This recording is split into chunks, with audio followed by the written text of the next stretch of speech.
մեզ կոտորելը լավ է, դրոշը այրելը լավ չի, մեր խաղաղության գրավականը որն է, որ սահմանի վրա չեն կրակում, հակառակեն ինչ անեն, առանց կրակոցի չկա տալիս են։ Ասում են, եթե իրանք չլինեն, պատերազմ կլինի։ Ես չեմ ասում, պայմանավորվել են ադրբեջանցիները։ Հարգելի հեռուստադիտողներ, Եվրոմեդիայի զրուցակիցը այսօր Բարգավաճ Հայաստան կուսակցության պատգամավորական թեկնածու Արման Աբովյանն է, շնորհակալ եմ հրավեր ընդունելու համար։ Շնորհակալություն հրավերի համար։ Պարոն Աբովյան, կուսակցությունը հրապարակել է ծրագիրը, նախընտրական ցուցակը։ Նախ այսպեսի մի հարց, որ ինձ թվում է հանրությանն էլ հետաքրքրի, հիմնական այսպես առանցքային տարեշանակ եղել է առանցքային դեմքերից կուսակցության, հա,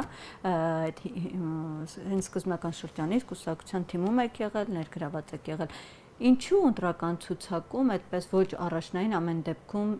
14-րդն է, եթե ճիշտ եմ հիշում, բայց ակնկալվում է, որ ավելի առաջապահ, այսպես ավելի լավ դիրքերում գտնեք, ինչն է պատճառը։ Իսկ ինչով եք որոշում ավելի լավ դիրքը որն է կամ ավելի լավ դե 14-րդը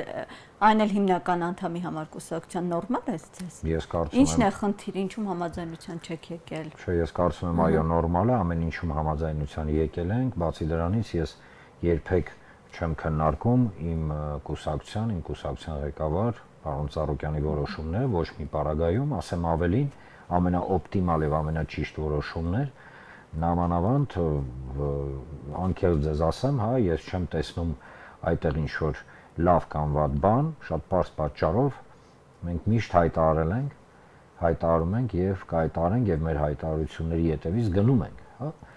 առայն որ երբեք մենք մանդատակրվի մեջ չենք մտնի եւ ցուցակա, չգիտեմ, մոլության մեջ չենք մտնի։ Նամանավանդ հավատացնում եմ ձեզ շատ հա, ասենց ընդունված հա, ֆորմատով շատ լավ տեղ է, ես խնդիր չեմ տեսնում, եթե խոսքը գնում է ազգային ժողով անցնելու, հաշվի առնելով այն, ասենց ասենք, հա, սոցիոլոգիական, հա, բոլոր տվյալները եւ ես ավելի քան համոզված եմ, որ մենք բավականին մեծ եւ պատկառելի պատգամավորական խումբ կունենանք, ասեմ ավելին, մեր հիմնական նպատակը ոչ թե պատգամավորական ֆրակցիա կամ չգիտեմ, հա, ասենց դիրքավորվելը ազգային ժողովում դա չի մեր նպատակը։ Մեր նպատակը նա է, որ մենք առաջին այո գնում ենք դեպի հաղթանակ, այո, հենց մեր հաղթանակը եւ այո, մեր ամենակարևորագույն խնդիրը այսօր եւ ոչ միայն մեր, այլ կարծում եմ ժողովրդի նա է, որ հետամուտ լինենք եւ ունենանք մեխանիզմներ եւ գործիքակազմ առաջարկ Հայաստանի կոնցեպտը իրականացնենք։ Հիմնական օրակարգը իշխանափոխությունը մնում է, թե ոչ իշխանությունը։ Իհարկե, առանց իշխանափոխություն ոնց կարես դու իրականացնես։ Դե որ նշում եք մեր ազգային ժողովում այսպես դիրքավորում ունենալը, չէ, դրա համար է այսպեսի հարց։ Հասկանում եք, մենք տեսեք, ես չեմ ուզում, որ մենք շարժվենք իշխանական նարատիվների ներքո, այսինքն ամեն ինչ որոշված է կամ չգիտեմ ինչ, սուտ է իշխանությունը, այո, տագնապի մեջ է, սա ակնհայտ է, դրանով է պայմանավորված իրենց ցնցումները, տարատեսակ, չգիտեմ, որ ներվային այդպես դուս են գալի լայվեր, ես ինչեր են խոսում, հա, չգիտեմ, լսում են իրենց կողքից իրանք, հասկանում են ինչ են խոսում կամ ինչ չեն խոսում։ Եվ այո, ավելի քան համոզված եմ, որ մարդիկ գիտեք իշխանության խնդրեմը ինչումն է։ Իշխանությունը կարծում է, որ մարդկանց կարելի է անընդհատ խաբել։ Անընդհատ արուն թափելով, չգիտեմ, պատերազմ բերելով, կեղեքելով մարդկանց գիտակցությունը, պատտացնելով 180 աստիճան հակառակ այն ամեն ինչի ենք անում։ Օրինակ Հայաստանում կա, այլ ճիշտ տարածաշրջանում կա մի եռագլուխ հրեշ, հա, եթե հրեշներից ենք խոսում։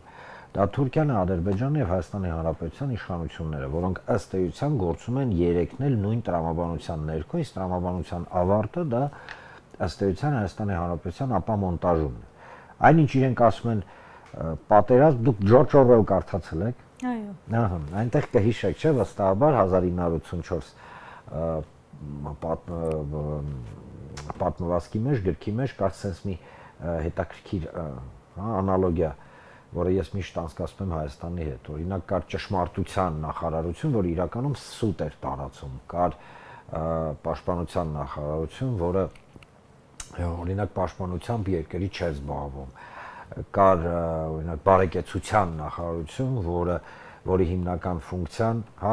սենց ժողովրդին սենց ասենք կենսական այդ բոլոր պահանջները նվազեցնել։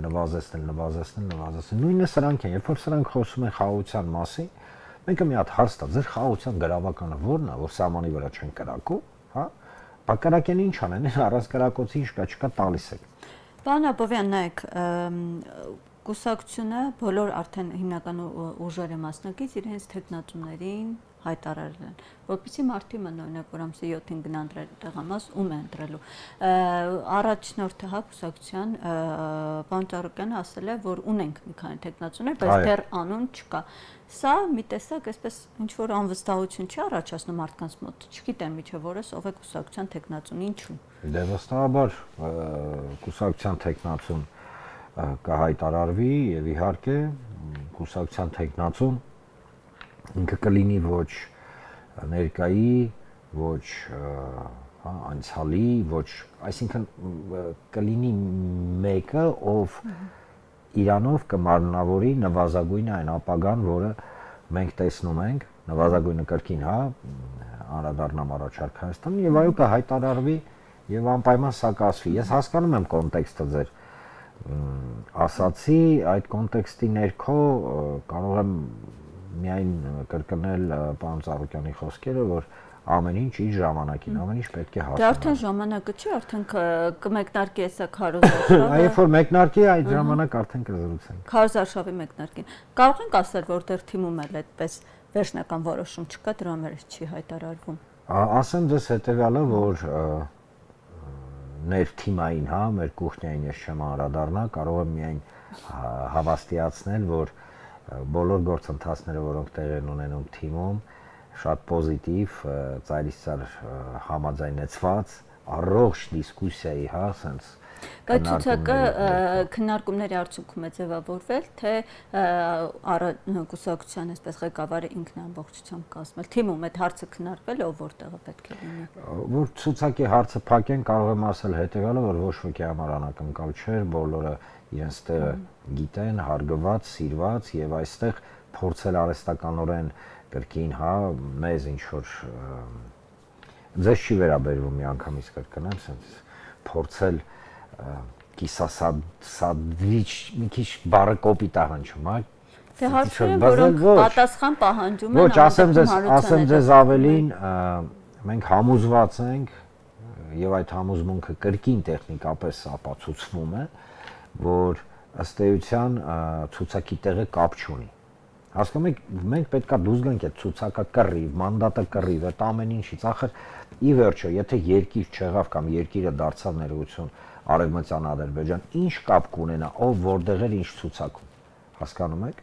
Այստեղ պետք է ավելի գլոբալ նայել, մեզ հայ իշխանությունը փորձում է քաշել իբր դասական առումով քաղաքական process է գնում եւ քաղաքական ուժերը ցուցակ են կազմում, ցուցակում ով որտեղն է, ինչ կապ ունի դա։ Մենք այսօր ունենք մի իրավիճակ, երբ որ ինձ ավելի շատ է եւ իմ գործընկերներից ավելի շատ է հուզում, հավատացնում եմ դες այն, որ օրինակ Ադրբեջանի զինված ուժերը երեք մեկնել են զորավարժության Թուրքիա եւ հարձակողական բնույթի զորավարժություն են անցկացնում զուգահեռաբար առաջ տանելով Արևմտյան Ադրբեջան կոնցեպտը զուգահեռաբար մեզ սպառնալով։ Նույն սպառնալիքները հնչում են իշխանության կողմից, որ ասում են, եթե իրանք չլինեն, պատերազմ կլինի։ Ես չեմ ասում, մենք պայմանավորվել են ադրբեջանցիների հետ։ Հասկանում եք, ինձ դա է հուզում։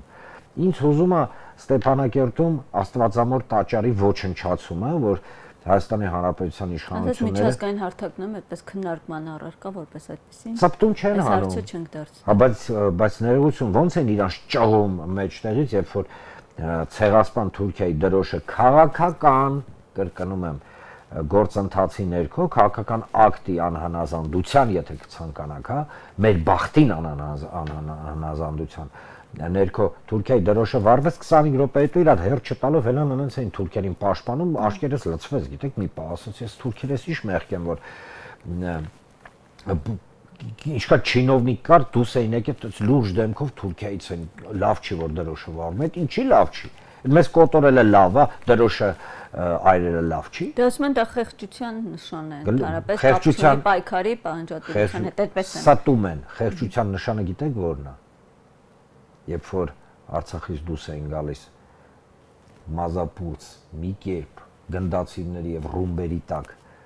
կռվով,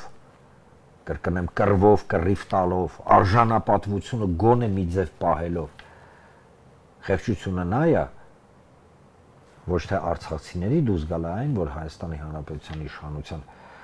ներքո այսօր կառավարման տակ գտնվող զինված ուժերը հերադիտակով նայում են ոնց են հայերին կոտորում, այդ է խեղճությունը։ Խեղճությունը այն է, որ ցեղասպան պետության ղեկավարի գիրքը լայն ժպիտով դոշիտ կպցրած նկարվում ես դեմը փորձելով ակնկալես չգիտեմ ինչեր։ Խեղճության նշանը նա է, երբ որ մեզ փորձում են համոզեն, որ չգիտես ինչու մեր ապագան թուրքական յաթաղանի տակ պետք է լինի, որովհետև իրենք հարևաններ են։ Այ քեզ մենք հարևան չեն, իրենք օկուպանտ են, որոնք ոչ միայն մեր տարածքները, ոչ միայն մեր հայրենիքը կերակել են եւ գրավել են։ Նրանք օկուպանտ են։ Ինչ վերաբերում եւ պետք է այս հասկացությունը լինի։ Ինչ վերաբերում մնացած հարցերին, բնականաբար ոչ ոք չի պատրաստվում ոչ Թուրքիան, ոչ Ադրբեջանին պատերազմ հայտարարել։ Ոչ մի պարագայում։ Եվ այո, խաղաղությունը լինելու է, որտեղ այն ինչ հիմա մենք ունենք դա խաղաղություն չի։ Խաղաղությունը լինելու է եւ լինելու է երաշխավորված, ոչ թե լոկ միայն երաշխավորների, հա, դե սրանք քանի որ չգիտեմ կամ չեն հասկանում կամ չնայած ավելի շուտ միտումնավորն են գա փոխում են, հա փորձում են ինչ-որ երաշխավորների ինստիտուտի հետ խոսան։ Երաշխավորների ինստիտուտը երաշխավորված խաղաղության կոնցեպտի մեջ էլեմենտներից մեկն է, այո, կարևորագույն, բայց այնուամենայնիվ էլեմենտներից մեկն է։ Եվ երբ որ մենք խոսում ենք այս ամենի մասին, մենք պետք է հասկանանք մի բան, խեղճությունը գիտեք ինչն է։ Երբ որ ցեղասպանության հաջորդ օրը ստամոքս փաթի են անում քաղաքի կենտրոնում, գոնե մի երկու օր սպասեին, էլի։ Այդ դա է խեղճության նշանը, եւ խեղճության նշանը նա է, երբ որ դուրս են գալի եւ մարդկանց վիրավորում են, այդ դա է խեղճության նշանը։ Խեղճության նշանը։ Պարոն Աբովյան, մյուս ինչ որ շատ է հա քննարկվում, փոքր էս ընտրական հարցերից խոսենք, միջև ասում եմ հենց Գագիկ Ծառուկյանն է հա ասել, որ մենք երկրորդ նախագահի հետ ոչ ԿՊ-ի հետ ասում եմ, ոչ էլ երկրորդ նախագահի հետ այդպես համագործակցությունը որևէ կերպ չենք պատկերացնում։ Այն նաև հիմա ստացվում է մի կողմից, հա, խոսում են այսպես հայրենիքի փրկության մասին, բայց մի կողմից, որպես այդպեսին բոլոր ընդդիմադիր ուժերը միասին իրար հետ չեն կարողանում այսպես կոնսոլիդացիայի գալ ու այդ սկզբունքները քաղաքական մի կողմ դնել։ Ինչու՞։ Կրկին գտնվում եք, ցավով եմ արձանագրում, իշխանության ռոպագանդիստական Ես դատելով հայտարարություններից եմ ասում, ես վերջացնեմ, ես լսում էի, չէ՞։ Տեսեք, յուրաքանչյուր քաղաքական ուժ մշտապես առաջ է տանում, առաջ է տարել եւ առաջ է տանելու իր քաղաքական տեսլականը եւ այստեղ համաձայնության կամ չհամաձայնության հարց չկա։ Մենք ունենք նրանից, որ փոխությունը կախված լինի այդ ձայներից։ Տեսեք, մենք ունենք մեր տեսլականը եւ մեր տեսլականի ներքո շարժվում ենք եւ մենք համոզված ենք, որ մեր տեսլականի adekvat ընկալման պարագայում իսկ մենք ամեն ինչ ենք անում, որ լինի adekvat ընկալում, մենք մեր տեխնացիով, որի անունը շուտով կհնչի, մենք մեր ծրագրով, որը առավոտից երեկո ներկայացնում ենք, հա, եւ առավոտից երեկո ինչի համար եմ շեշտում, որ ինքը մշտապես լինի քննարկման առարկա, ոչ թե գովազդի մասով, այլ քանզի առաջարկ Հայաստանին ձևավորվել է մարդկանց առաջարկների եւ որոշումների իման վրա, որ ավելի բարելավենք։ Մենք շարժվում ենք մեր տեսլականի եւ մեր տեսանկյունների ներքո եւ սա նորմալ է եւ պետք չի գանգատվել, պետք չի ցնցվել ոչ մեկին, հա, խոսքը բնավ ընդդիմության մասին չի խոսքը գնում, այլ խոսքը գնում է այն երբեմնի, հա, հատուկ գեներացվող ինչ որ այդպես ոչ առողջ իրավիճակների գաղտնիք բացենք, յուրաքանչյուր քաղաքական ուժ, որը մասնակցում է ընտրությունների, հա, ինքնաձգտում հասնի բոլոր այն մեխանիզմներին եւ գործիքներին, որը թույլ կտա քաղաքական առումով գործիքներին, որը թույլ կտա իրան իրականացնել իր նպատակները։ Թերևս այսքան է եւ կարծում եմ, որ ավելացնելու բան չկա, էլի, այստեղ։ Դե հարցն է, որ անգամ եթե այդ իշխանափոխությունը այդ ձայներից կախված լինի, այդ դեպքում էլ այդ կոնսոլիդացիան չի ստացվի։ Տեսեք, յուրաքանչյուր դեպքում առաջնային նպատակը եղել է, կա եւ մնում է հետեւյալը, որ այս իրավիճակից երկիրը դուրս հանենք։ 1. Երկրորդը, այս իշխանությունը չի կարող, չի ուզում, թույլ չեն տալի, միտումնավոր թե անմիտ, ես հիմա չեմ քննարկում։ Բազմաթիվ անգամ ձեր տաղավարում մենք քննարկել ենք այս հարցը։ Տանում է երկիրը դեպի կործանման։ Մնացած գործընթացները, որոնք տեղի կունենան հնդածս, հա, իրենք ցույց կտան քաղաքական բոլոր գործընթացների տրամաբանությունը։ Պարոն Աբովյան, շուտով մեկնարկելու է այստեղ, հա, ընտրություններից առաջ մեկնարկելու է ԵՄ գագաթնաժողով, այստեղ տարբեր պաշտոնյաներ են գալու եւ սա, այսպես ասած, ընդդիմադիր շրջանակները դիտարկում են որպես ընտրություններից առաջ աջակցություն իշխանությունների, այդպես հա, արևմուտքի աջակցություն իշխանություններին, չգիտեմ, այս շրջանակում դիտարկել թե ընտրությունները փոխկապակցված է թե ոչ։ Դե իհարկե փոխկապակցված են, Ու ինչ սպասել ես համաժողովից։ Դե ինչ սպասել, պետք է գան ինչ-որ տենց, տեսեք, համաժողովի ընթացքում իմ կարծիքով հնչեցվել է հետևյալը։ Ովքեր են գալի, գալիս են այն պետությունները, որոնք նախապատրաստվում են Ռուսաստանի հետ պատերազմին 2030 թվականին, արդեն ժամկետներ են հնչեցնում։ Այսինքն գալու են այստեղ եւ փորձելու են մեզ համոզել, որ մենք համաձայնվենք դառնանք թնդանոթային միս ապագա պատերազմի մեջ։ Սա է։ Ինչ են մեզ ասելու։ Մեզ ասելու են՝ ԵԱՏՄ-ից դուրս եկեք, մենք ձեզ շուկան ենք տալու։ Ստում են, չեն տալու, ինչպես խաբեցին ուկրաինացիներին, մոլդովացիներին, վրացիներին։ Մենք ապուշ չենք, չէ՞ որ տեսնում ենք իրականությունը, որը օրինակ նույն Վրաստանի շուրջը կամ նույն Ուկրաինայի շուրջը կամ նույն Մոլդովայի շուրջը տեղի ունենում, մենք էլ սրանց հավատանք։ Երկրորդը գալիս են պետություններ, որոնց ռազմավարական գործընկերը Ադրբեջանն է, իսկ ռազմավարական գործընկերը նշանակում է մի բան, որ իրենց տեսլականը եւ հայացքները ռազմավարական առումով ընդհանուր են։ Հիմա դնենք մի կողմ այդ բարի խոսքերը, որը մենք կլսենք, մենք հայերը շատ ենք սիրում, երբ որ մենք սկսում ենք գովալ, բան, տենց լավ խոստումներ տան։ Հիշենք ընդհանրապես հետեւյալը, որ Ադրբեջանը հանդիսանում է ռազմավարական գործընկեր, օրինակ նույն Եվրոմիության հետ։ Եվ Եվրամիության հետ լինելով ռազմավարական գործընկեր, Ադրբեջանը այնուամենայնիվ առաջ է մղում Հայաստանի կազմաքանդման գործընթացը կամ կոնցեպտը արևմտյան Ադրբեջանի ներքո։ Իսկ գալիս են մարդիկ, ովքեր ըստ էության ապահովում են արևմտյան Ադրբեջան կոնցեպտի իրականացումը Ադրբեջանում, հայտարարելով, որ Ադրբեջանը իրենց ռազմավարական գործընկերն է, գալիս են Երևան։ Երրորդը, այո, խոսվելու է օրինակ վիզաների ազատականացման մասին։ Ինչն մեզ ինչ են ասել, ասել են փոխեք Հայաստանի Հանրապետությունը արևմտյան Ադրբեջանի հետ եւ կստանաք վիզաների ազատականացում, ընդգծեմ տուրիստական այցելությունների համար։ Իսկ եթե ինչ-որ մեկը մտածում է, որ վիզաների ազատականացում շատ լավ է, բայց վիզաների ազատականացումը դեպի Եվրոպա կկարողանա շրջագայել։ Շատ լավ է, ես պարզապես ուզում եմ ասեմ, որ դու կստանաս հնարավորություն շրջագայես դեպի Եվրոպա, շրջագայես, բայց աշխատես, մնաս, ապրես, ասֆալտ փռես Բերլինի արվարձաններում, դու չես կարա։ Իսկ դրա հետ մեկտեղ դու զրկվելու ես մի անգամից այն շուկայից, որը քեզ ապահովում է թե էքսպորտը, թե իմպորտը, որովհետև ԵԱՏՄ Եվրոմիություն իրենք անհամատեղելի են։ Այսինքն հարգելի քաղաքացիները պետք է հասկանան, որ առաջինը հայկական գյուղատնտեսությունը մի անգամից զոհվելու է, մի անգամից, դա արդեն քննարկելու հարց չի։ Առհասարակ հայկական տնտեսության ոչ թե կախվածության, այլ դա այդպես օբյեկտիվորեն։ Օրինակ դու չես կարող վաճառես Իրանը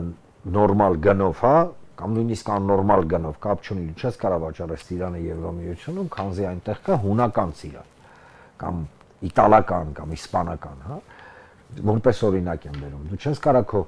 Բայց իրենք չեն էլ ասում ենք ԵԱՏՄ-ից դուրս ենք գալու, ասում են որ հնարավոր է մենք համագործակցություն։ Եկեք իրենց մի հատ